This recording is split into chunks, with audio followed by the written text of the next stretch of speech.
So the writer belts are what? Pin hair sensitive, and I have to do one review at a time. Yeah, it's a weird rule set. By the way, hey everyone, this is Ruler of X-Men. Back again from my two-parter with the Revolution. Oh, is that what they call Bucky Barnes in this timeline? More or less. Why? Oh, well then I guess there's relationship stuff about you two that I have to figure out later. Oh, Retro's cool, you're cool with it, right? Yeah, you guys took down Hydrobots or whatever, right? Yeah, more or less. What is he doing, Denji? He's getting ready for, I have to, sir, can I do, Sensei, can I do the thing? Yes, Denji.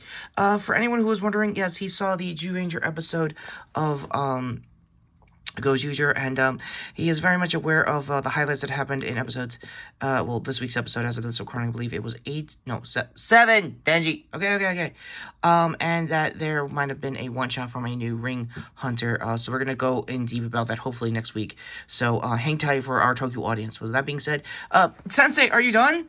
Yeah, just hold it on the bike. I could totally do this.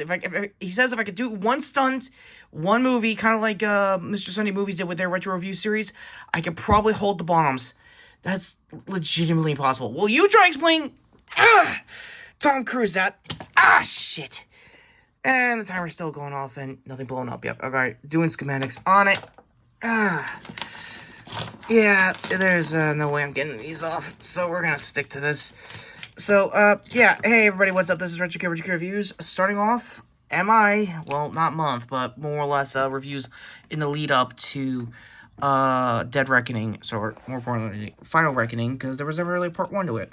Yeah, I'm gonna be borrowing a couple of jokes off of, what I've had to rewatch on the, Nerdist timeline for, this film franchise.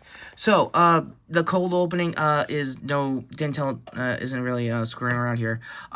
Yeah, I'm fumbling because it's like 10 o'clock here. Can you tell I'm crunching?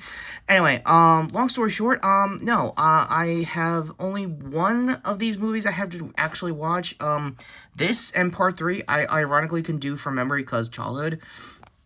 So with one bracket out of the way, let's get to Tom himself. Yes, that is the most obvious Langley stunt, but what led to that stunt? Well, it's not the other one. Yeah, there's two big stunts that will basically sum up Tom's career for this franchise going on forward. For those who've seen my, I guess, Fallout and one half of the Dead Reckoning reviews.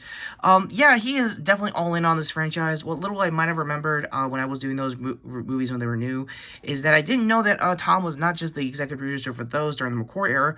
Turns out, he's actually a executive producer throughout the entire franchise since the jump. I won't go into too details about the 70s or the 60s or 80s television shows or any of the comics or whatever came from it. I highly recommend Nerdist's video. I'm going to be referencing that throughout the majority of this retro review series, and this is a series because I wish I had time to dedicate it as a month in the lead up to the final movie. But with that being said, scheduling aside, it's going to be like that for the next couple of weeks here. So it'll be sporadic reviews in total. So what led to Tom being the now, I guess, notorious and I guess spy circles in the lore, Ethan Hunt? Well, essentially, not really this meetup here, but I'm trying to find a pic of him when the first heist went wrong. If I'm not mistaken, I believe Brian De Palma did the first movie. It was talking about the run. Sorry, Googling on the fly here is kind of hard. Let me see if I could get the IMDb, because we're going to be heavily going to be all in on the IMDb next week when it comes to Mission Impossible 2. I was right. Awesome. Brian De Palma basically made this more thriller accurate of a spy genre that it was back in 96. Also, cool couple of things I kind of want to go off the top when it comes to most of the stunt work. The train heist, more importantly the third act, is probably the most practical and well done thing. I'm sporadic on the spoilers for now. Plot wise, it's probably one of the first of many missions Ethan got burned, and more importantly the first of many missions you're going to be seeing some industry staples for this franchise. Obviously, one up being this shot over here, which Tom has been on a almost 30-year obsession about, give or take, if you seen set pieces like this throughout the franchise, you kind of know where I'm getting at. And betrayals, which is more or less a thing. The key to those betrayals was John Voight's Jim Phelps over here. Long story short, he basically is supposed to be like a TV series regular, but for whatever reason, Paramount couldn't get any surviving actors of the original franchise to come to this new movie because they had the whole pitch of that first act of half the team being gone and only being Ethan having to rebuild after that. So I'm generalizing mainly because I kind of want it to keep it non-spoilered because I kind of want you guys to see it. If this is your first time with any of these movies, especially 2 coming up next week, like I said, it is just a roller coaster of crazy stuff. So with De Palma's style is essentially kind of what we almost saw in the first half of Dead Reckoning.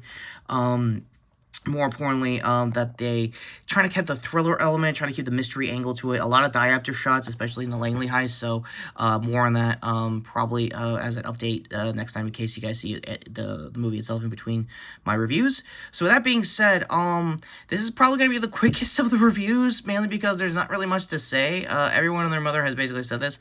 I, however, am a huge John Reno fan since basically Leon the Professional and a few other works of him. You probably also remember that he was also very heavily involved being the cast in that 98 Godzilla we don't talk about, Part 2, by the way, in previous retro reviews. So, yeah, ultimately, yeah, another franchise staple. I tried to get a pick of this in time, so that's why we're dedicating ourselves to the IMDb. Vin Rames is, Luther Stigler. Yeah, his character has been basically the go-to hacker before we get to Simon Pegg later on in the franchise, and you could definitely tell why. And yeah, him and Pegg are like literally only recurring characters aside from the guy that played Kittredge is coming back for these last 2 movies that we already saw and already talked about. Part of my previous reviews on that as well. So there's no rating for it. You got to go on vibes. A lot of blue screen work early on.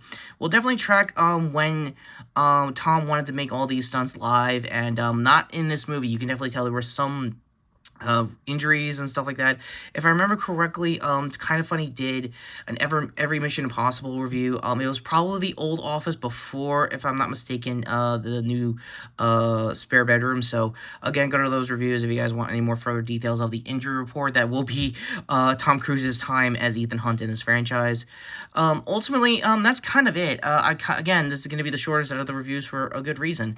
It is legitimately fun. The twists, the reveals, it's kind of dad movie vibes, but in like a franchise you never knew would be your dad movie kind of vibes. I personally never grew up with the 80s or any of the revival attempts in the 60s and 70s. I never really knew that much of the original franchise. Again, I highly recommend the Nerderotics, not Nerderotic, Nerdist, wrong channel, wrong nerd, long story short, screw that guy.